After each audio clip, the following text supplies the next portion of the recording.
नमो नमः। आज फिर हिंदी का लांस और आज हम पढ़ रहे हैं रस। आपका स्वागत है व्याकरण वाणी परिवार में। अभी हमने पढ़ा था रस किससे कहते हैं, रस के कितने अंग होते हैं। अब हम पढ़ रहे हैं रस और उनके स्थायी भाव। ठीक है, तो सबसे पहले है श्रृंगार।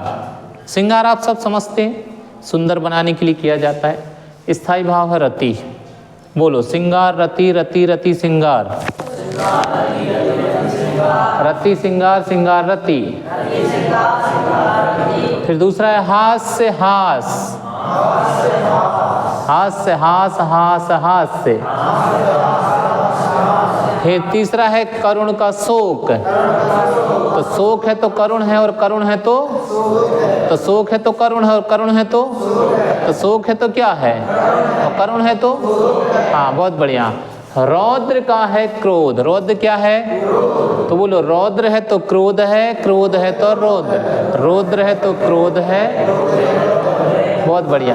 अब वीर का हो गया उत्साह। वीर क्या हो गया, तो उत्साह का क्या होगा, और वीर का क्या, तो उत्साह का हो गया वीर और वीर का। अब बोलो भयानक का भय।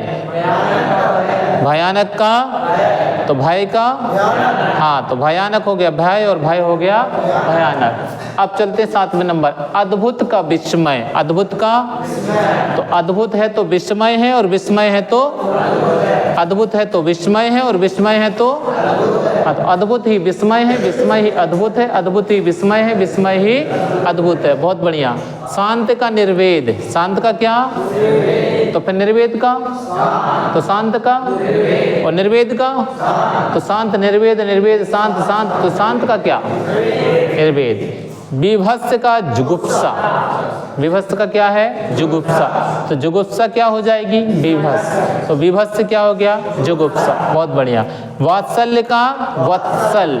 वात्सल्य का वत्सल। याद रखना ये 10वां रस है। परीक्षा में पूछा जा चुका है कि 10वें रस का नाम बताइए, तो आपको बताना पड़ेगा वात्सल्य।